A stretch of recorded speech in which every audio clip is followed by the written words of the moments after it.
On the first day of Christmas, my true love gave to me a part. Hey guys, welcome to my first ever laptop review. And the laptop in question, of course, is the Dell Inspiron 15. Now, this laptop comes with a body made totally with plastic, but then it feels strong and seems it will last a long time. The top has a rough finish and also a glossy Dell logo. You may or may not like this, but it's all up to personal preference. Now, switching over to the right side of the laptop, you will find a 3.5mm headphone and microphone combo jack, two full-size USB Type-A ports, an optical drive which has become rare nowadays to find in laptops, and a security lock slot. On the left side of the laptop, you find the ports for the AC adapter, an HDMI port, one full-size USB-A port, and an SD card slot.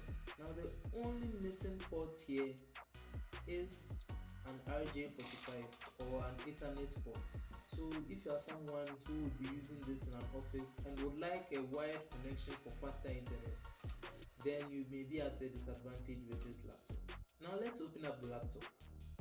Opening the lid, you will feel the strength of the hinge and it seems quite solid, again speaking to the durability of this laptop.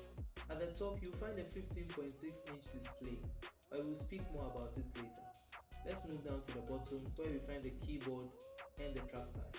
The trackpad is made with plastic, but it has a very nice texture to it and it supports all the gestures that you need in Windows 10. Even though my hands are a bit larger than average, I didn't have a problem using this trackpad. The general experience with the trackpad was quite good, but I can't say the same about the keyboard. This is because the keyboard comes with the ISO layout instead of the ANSI layout, which we here in Africa are more familiar with. And by ISO layout, I'm speaking of the keyboards which have a quotation mark where you'd usually find the @ sign.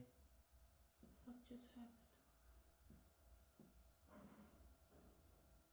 And by ISO layout, I'm referring to the keyboards that have a quotation mark where you'd usually find the @ sign and also has this weird shape for the enter key, and you see that the left shift key is also smaller than what you find on the ANSI keyboard.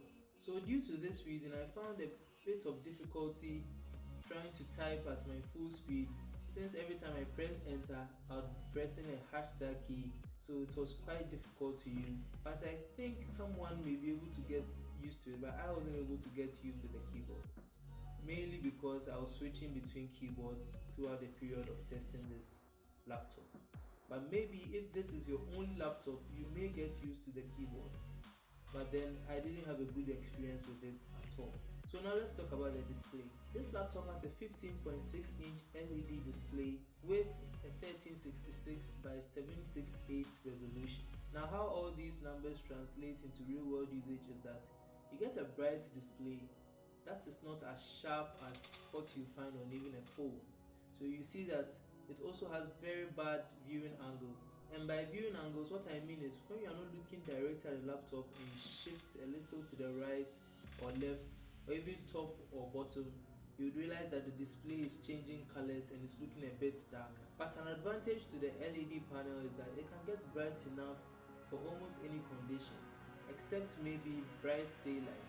But for indoors, it is quite bright enough. Color accuracy is not a strong suit on this laptop. If you are planning on doing some Photoshop or maybe video editing, I wouldn't recommend this display at all. But the display is not the only reason why I would not recommend this laptop for video editing. The performance is also an issue.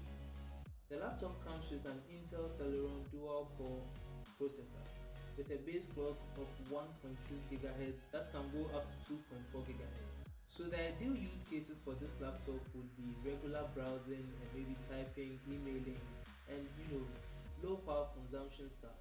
But if you are planning on doing high-end things like video editing or gaming, this laptop doesn't even meet the requirements for most of the editing software and games out there. Most of the latest games require you to have at least 8 GB of RAM, but this laptop comes with 4 GB of RAM, and you may be thinking of upgrading it manually to the 8 GB, but then upgradability is not a strong suit on this laptop. I tried to open it and I removed so many screws. I found some long screws, some short screws, tiny screws, and what I can only describe as a fat screw and I still wasn't able to get in the laptop. It was quite difficult, and at the end of the day I couldn't open it. But if you're able to find the expertise to open the laptop, then maybe you can upgrade the laptop since it has 2 slots for RAM. But at the end of the day, you'll still not be able to play games because the only graphics you are getting is Intel HD graphics. If you are into gaming at all, then you should know that an Intel Celeron dual core processor paired with an Intel HD graphics GPU will not amount to a good gaming experience. Even for old games like Call of Duty Modern Warfare from 2007, even that game you have to use very low settings before you can enjoy. So if you are someone who is a hardcore gamer, then don't even turn your eye on this laptop. But if you're a casual user, you should have a good experience with this laptop, especially because of the decent battery life that you'll be getting from the 40 Wh removable battery included in this laptop. It gave me almost 5 hours of normal usage with the display at 50% brightness. And this normal usage included watching videos, listening to music at the loudest volume, and the speakers, even though they are placed at the bottom, can get quite loud. The quality though is not very good, but then you can't expect more from a laptop around this price range. So my final thoughts on the Dell Inspiron 15 is that it is not aimed at people who need high performance, but for people who will be using it for something like emails or browsing or watching movies at their free time. If you are such a person, I can recommend this laptop for you. But if you are looking to be gaming or doing some high-end video editing or photo editing, this laptop is a no-go area for you. So this is the end of my first ever laptop review, and I hope to be bringing more your way. If you like this video, you know what to do, and if you didn't like it, comment below how you think I can make it better, and subscribe so that you can verify if I listen to your advice in my next video. Stay blessed. Bye.